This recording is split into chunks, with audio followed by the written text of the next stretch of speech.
mi profundo amor y respeto por el juicio de amparo, que a mi consideración estamos siendo testigos de una verdadera contrarreforma y una dilapidación de tan bella institución en nuestro país.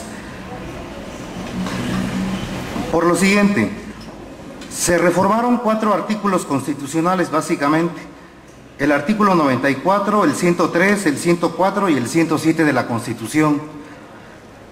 El artículo 104 no tiene nada que ver con el juicio de amparo. Vamos a empezar por el 94.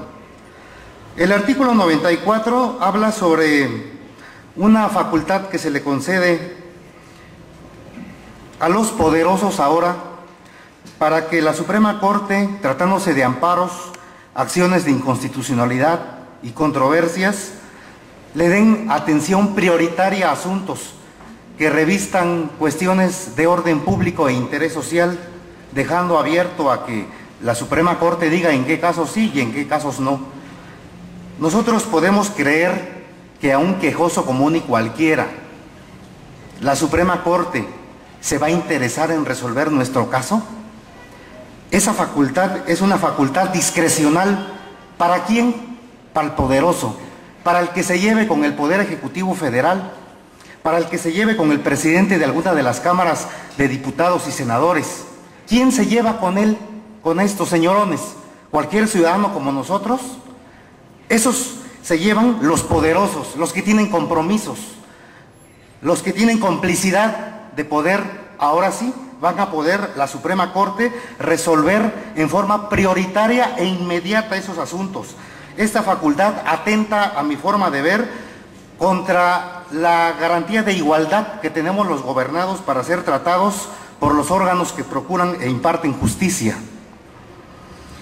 Se habla en el artículo 103 y se reforma la Constitución para decir, antes decía, procede el juicio de amparo contra leyes o actos, ahora dice normas generales. Ya sabemos que una ley es una norma general, y no solamente ley, sino reglamento, ley reglamentaria, reglamento autónomo, reglamento municipal, cualquier disposición de carácter normativa con disposiciones generales, con las características de abstracción, generalidad e impersonalidad. Todo aquello que es ley va a ser enjuiciado a través del juicio de amparo. ¿Para qué este agregado?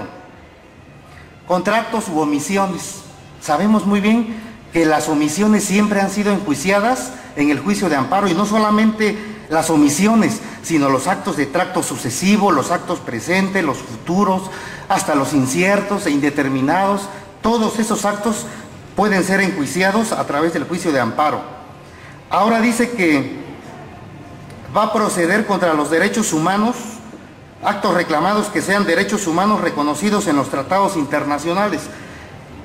¿Para qué reformar la Constitución si desde la sexta época ya se había dicho que procedían los tratados internacionales y podían ser enjuiciados a través del juicio de amparo? Porque los tratados internacionales contienen algunos derechos fundamentales. Un tratado internacional, ¿pero por qué no se había hecho valer? Porque un tratado internacional no es una ley. Un tratado internacional es un compromiso o compromiso que contrae un Estado soberano en ejercicio de esa soberanía que celebra ante el exterior con la comunidad internacional. Pero no es una ley donde diga, se te reconoce el derecho a la vida, se te reconoce el derecho a la libertad. Ahí se dice, el Estado mexicano se compromete a qué derechos humanos vamos a encontrar en los tratados internacionales. Ahora, ¿qué tratados internacionales son los que contienen esos derechos humanos o esas garantías? Pero bueno, aquí habla de derechos humanos. Nadie sabe a ciencia cierta. Yo creo que si nos preguntamos cuántos tratados internacionales conocemos, yo creo que no vamos a mencionar ni siquiera 5, ahora menos su contenido. Nadie sabe a ciencia cierta cuántos tratados internacionales existen en nuestro país. Nadie sabe. Hay multilaterales, bilaterales, hasta algunos no se llaman tratados, se llaman convenios, se llaman pactos. Ahí va a crear incertidumbre jurídica, pero no era necesaria la reforma. Aquí está. Lo que pasa es que los legisladores no leyeron los precedentes de la ley de amparo. Para comprender la ley de amparo hay que leer la jurisprudencia que está a través de las diferentes épocas que se ha ido formando. Artículo 7, fracción primera. interés legítimo, individual o colectivo, por interés jurídico. Bueno, es una facultad discrecional que se le va a otorgar a los jueces federales para que nos digan qué van a entender por interés legítimo y qué van a entender si se lo van a conceder a un quejoso común y cualquiera o a una quejosa que sea una empresa transnacional. Ahí va a dar mucho a qué, darle muchas facultades discrecionales a los jueces federales. Quitan la relatividad de la sentencia en el párrafo cuarto del artículo 103, pero no la quitan en la materia que más nos duele a los mexicanos, que son los impuestos.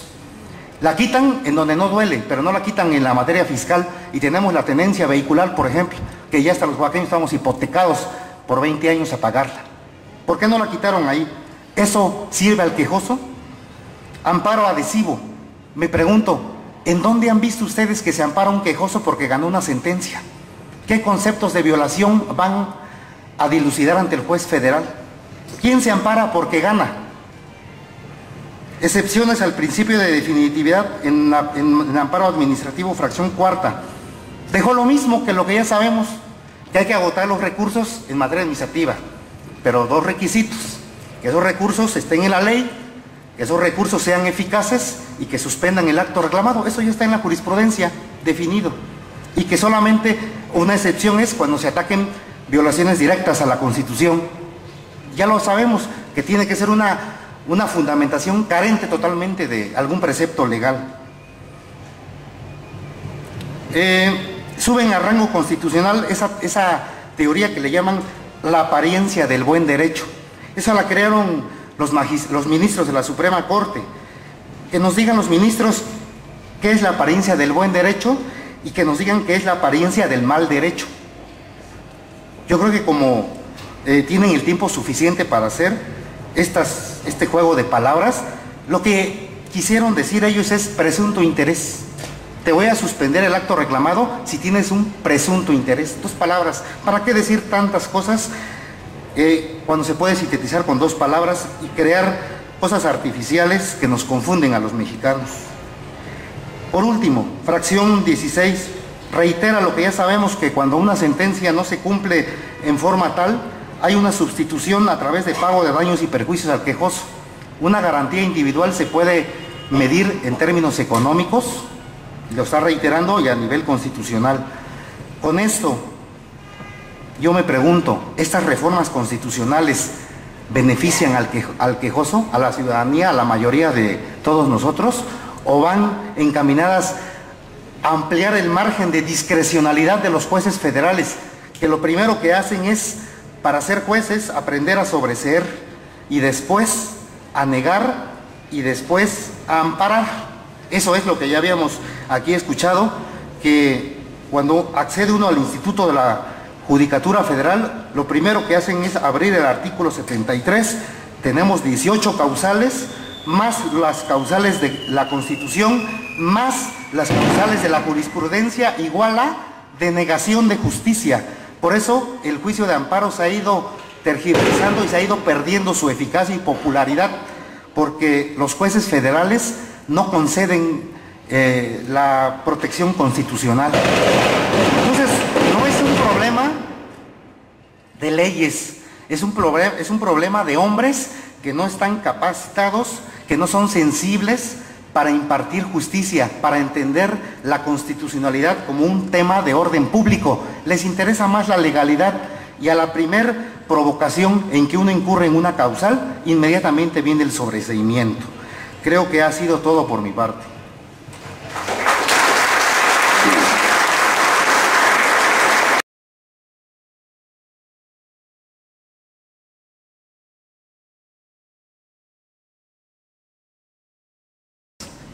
¿Qué cosa es lo que se hubiera hecho y nos hubiéramos dado por servidos los mexicanos y hubiéramos entendido que el poder público sí se interesa en los mexicanos? 4 aspectos. Primero, ¿por qué no reformó la Constitución para definir el concepto de autoridad? Que es un criterio que es ambiguo, que deja al criterio subjetivo del juez federal para ver si admite o desecha. Un criterio de autoridad para que comprenda la administración centralizada, paraestatal, desconcentrada, de participación estatal y hasta de particulares cuando ejerzan actos de autoridad. Por ejemplo, los comisarios de bienes comunales, cuando privan de sus derechos a un comunero o a un ejidatario. ¿Por qué no se hizo? Hay que recordar que nuestra universidad dio un precedente importante en 1947, cuando procedió el primer juicio de amparo contra autoridades universitarias. Le siguió la UNAM en 1960, la Nicolaita en 1966, y ahorita precisamente, curiosamente, el ministro que está propalando estas reformas como de gran avance, José Ramón Cosío, fue el que proyectó y habíamos avanzado un paso adelante en amparo contra autoridades universitarias y dimos 5 hacia atrás, porque él proyectó el desechamiento de esos recursos que interpuso la UAPJO, la UDG y la Nicolaita. En la UAPJO se sobreseyó, en la UDG se negó y en la Nicolaita se concedió el amparo. Los tres llegaron a la Corte y dijo José Ramón Cosío en su proyecto: las autoridades universitarias no pueden ser enjuiciadas a través del juicio de amparo. Volvimos a caer en lo mismo. A eso se le llama un avance, a eso se le llama reformas constitucionales que piensan en el beneficio del pueblo. 2, ¿por qué no se quitan causales de improcedencia? Si existen 5 principios constitucionales, deben de existir 5 causales de improcedencia: iniciativa de parte y su improcedencia, agravio personal y su improcedencia, definitividad y su improcedencia, estricto derecho y su improcedencia, y relatividad y su improcedencia. 3, ¿por qué no se aprobó el amparo para efectos o el amparo ping-pong? Los jueces federales amparan para efectos. Parece que quien pidió amparo es la autoridad responsable y le dice: fundaste mal tu acto reclamado. A este ponle un párrafo e invoca a otro artículo, hasta le dice qué artículo y qué ley, hasta le dice cómo motivar, y ahí viene el reenvío de los autos. Cumple la responsable esa determinación, regresa y dice: ahora te niego el amparo. ¿Qué beneficio es ese? En materia de amparo directo es lo mismo. Le encuentra una violación, deshace un expediente de este tamaño, más en materia agraria. Se han deshecho tomos de este grueso para empezarlo así y terminarlo diciendo: ahora te niego el amparo, ya que se hizo todo un camino y una ilusión al quejoso. ¿Por qué no le entró al asunto? Si dice aquí la jurisprudencia de la Corte que ya está definida, cuando suceda esto, el juez federal debe de estudiar los conceptos de fondo, y si advierte que los de forma están mal, los de fondo tendrán preferencia en el estudio sobre los de forma, y nos evitamos el reenvío y la reposición del procedimiento. Además, deben de aplicar el principio del mayor beneficio del quejoso. ¿Por qué no lo hacen? 4, sabemos que la prueba confesional no se admite en el amparo, porque alguien dijo: no se admite porque las autoridades responsables no tienen tanto tiempo para andar desahogando posiciones en todos los juzgados federales. Pero pasan por alto que las autoridades responsables desahogan la prueba confesional según el Código Federal de Procedimientos Civiles a través de oficio, como si fueran informes justificados. ¿Por qué no se hace? ¿Por qué no se reformó? ¿Por qué se está diciendo más de lo mismo que ya ha dicho la jurisprudencia? Si vamos a reformar lo que ha dicho la jurisprudencia a nivel constitucional, vamos a tener que hacer una nueva constitución. La ley de amparo es la ley que ha sido mayormente interpretada a través de los criterios jurisprudenciales. Para comprender el amparo hay que analizarlo no a través de lo que dice la letra gramatical de la ley de amparo, sino a través de su jurisprudencia. Vamos en la 9ª época. Hay criterios maravillosos de la 6ª, de 1963, que dijo: los tratados internacionales pueden ser enjuiciados a través del juicio de amparo si contienen, no porque diga ahí contienen, sí contienen derechos fundamentales, lo que estamos tocando el tema. Queremos promover amparo por violación a los derechos humanos sustentados en tratados internacionales. A partir de hoy hay que empezar a revisar los tratados internacionales y rascar a ver si podemos encontrar algún derecho fundamental perdido que ahí se contenga. Nada más como un ejemplo, México celebró un tratado internacional donde se reconoce a un ciudadano para contender en un proceso electoral en candidatura ciudadana. Lo va a reconocer a través de un juicio de amparo. Es lo que no saben los legisladores adhesivos que reformaron la Constitución.